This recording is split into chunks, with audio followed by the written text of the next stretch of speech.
guys, it's Blake with Aaron Outdoors. Welcome back to the channel. If you haven't already, be sure to subscribe to us so you know anytime we post new content. Go ahead and hit the thumbs up button and the bell of notifications on after you subscribe, and leave a comment below and let us know what you think about the video. We'd love to hear your feedback. Anyway, I'm driving up here to the farm today. Got a couple projects we're going to do. We're actually going to take a look back at the fence that we actually put up a few weeks ago and kind of get an update on what the beans look like now. We're a couple of weeks out from season, so we want to see what the beans are looking like. We're going to open them up, let the deer start coming in to feed, and we're also going to put some cameras up on field scan mode, kind of teach you guys how we like to try and pattern some deer for opening day archery season in Kentucky. So hopefully we can get a big velvet buck on the ground for you guys. Again, go ahead and like this video, subscribe to it, and we'll catch you guys later. East, west.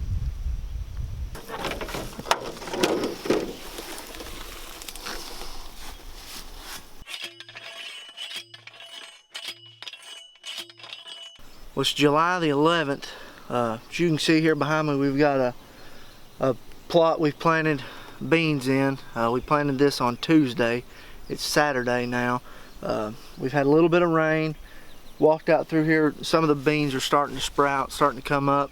So we're coming out today. We're going to put an electric fence around it, keep the deer out of it. So hopefully we can get some good growth on it before they come in here and start nipping them off. But that's what we're going to do today. We've got 2 plots like this to do, and it's the first time we've actually got to plant beans on the farm like this. So we want to protect them, get this fence up around them, and see how they come in. See if we can get one of the big bucks in here this early fall to put on the ground. So we got a lot of work to do, so we're gonna get with it.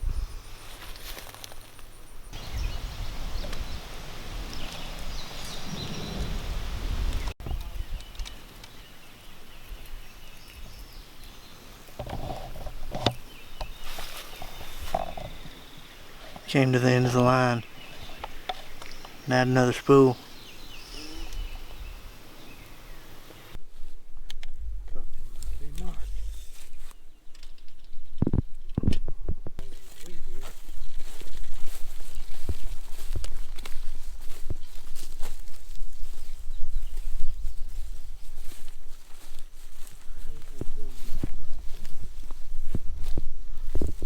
We're going to put 2 sets of wire right here. They're running the second one right now, but this first one needs to be about 10 inches off the ground from the bottom. The second one that we're going to put up is going to be about 24 inches, and then we're going to put another electrical tape wire all the way around, just like we've been doing with this one. So we got the first one around there, and Brett and Dad are over there right now putting in the next.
What you doing?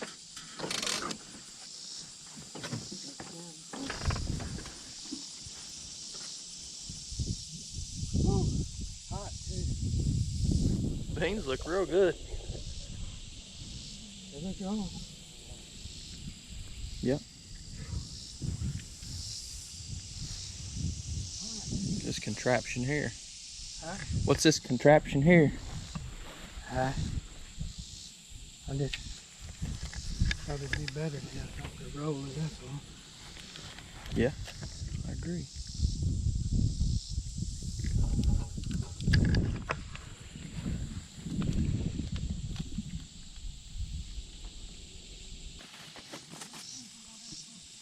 Okay.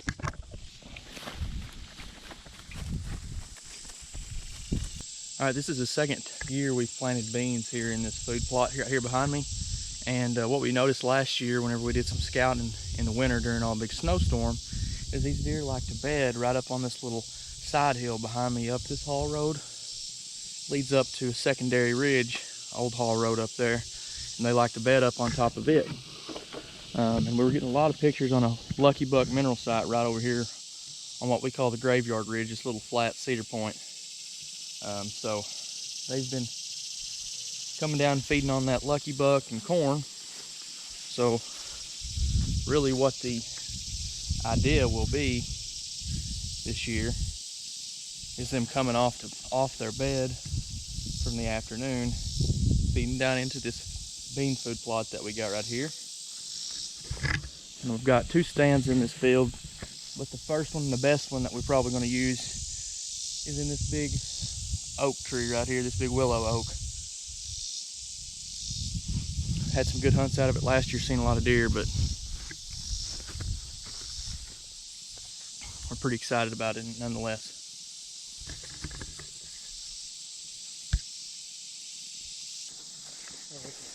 Hey, yeah. You want me to do it? Let me take over.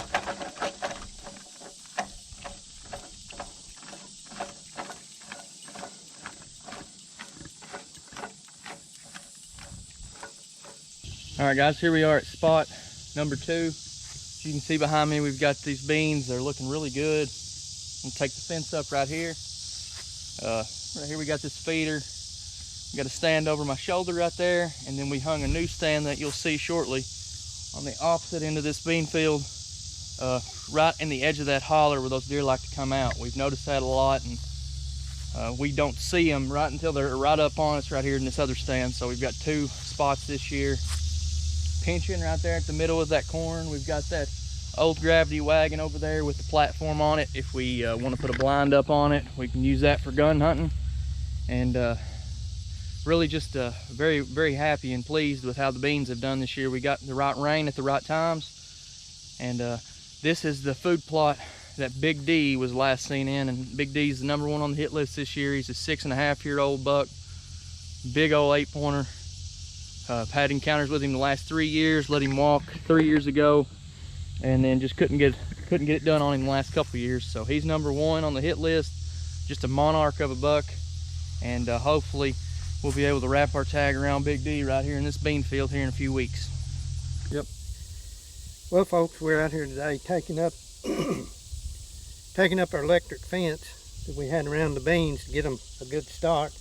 And as you can see, they've got a pretty good start. And last year when we took the fence down, we rolled it up by hand on the little reels that it came on. Took forever. And I got some bigger reels this time. And I was looking at making a holder for it to put on it to wind it up. And I was going to build one out of wood. And I got to thinking it'd be low to the ground. It'd have to be bent over all the time cranking it. And I found this old ladder that we had at home that came off an old pool. And I thought, well, that would be the thing. It would be tall enough you could wind it standing up. You wouldn't have to be bent over all the time. And we've already took up one field, and we're getting ready to take this one up.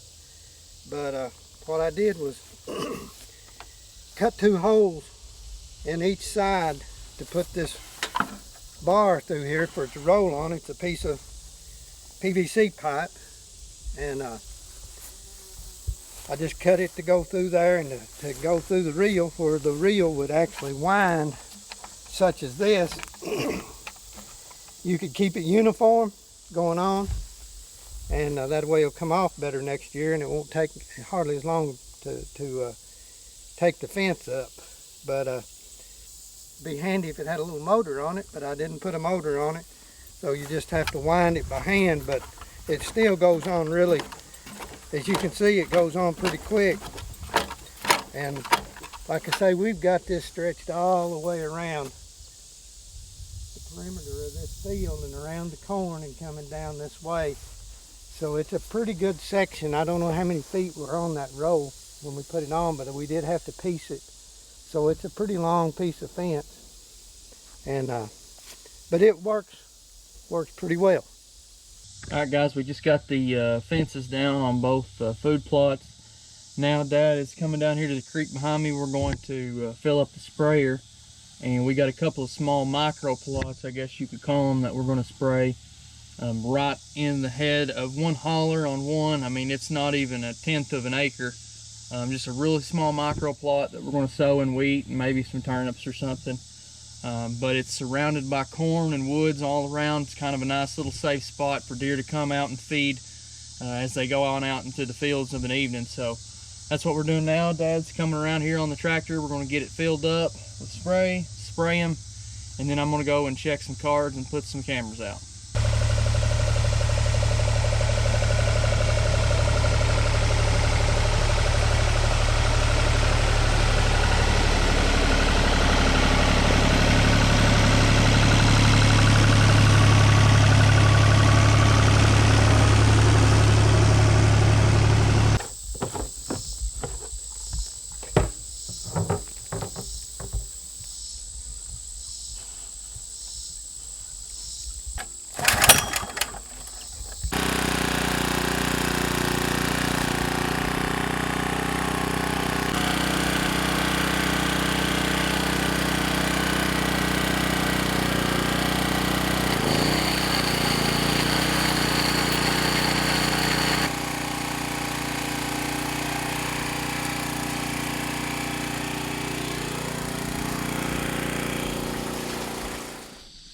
We're down the creek now, and we're getting the sprayer filled up.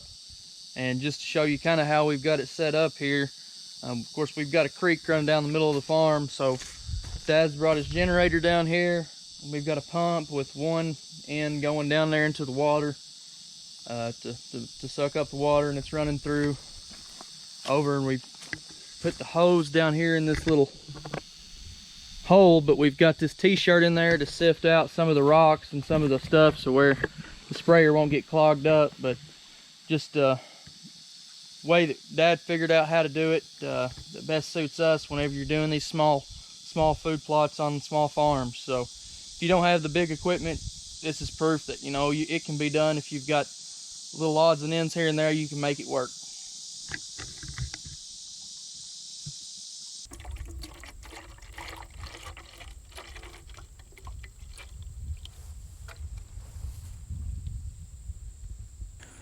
Guys, I'm standing right here by one of our plots, and we planted this right here in beans a few weeks ago. Dad did, we had some extra beans. We usually plant some wheat, clover, turnips and stuff out in this fall blend type plot back behind us. But we got this old stand right here, right there. It's a good spot. I've killed the biggest buck of my life out of that tree stand here about 6 years ago. And back over here we've got some more beans that's standing. The deer are starting to get to them. We got this standing corn right here that'll be a great natural funnel for these deer to come around this field edge right here, eat on these beans, and Dad's going to go ahead and spray it.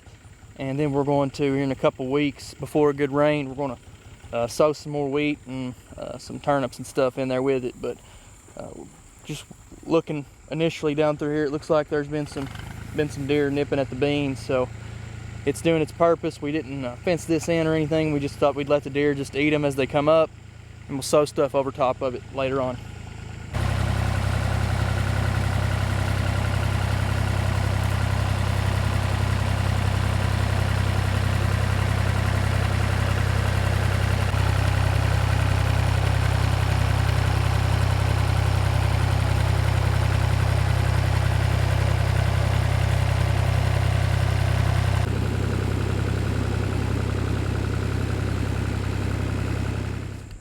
Right here, guys, is a prime example of why we put those fences up. Granted, this is a really small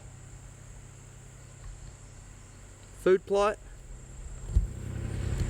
but I mean, it's all down through there. I mean, they're coming up better than I thought they actually would, but it's getting nipped down pretty good so far, which is okay. That's what we want. We want the deer to go ahead and eat them, and then we'll sew stuff back over top of it here shortly.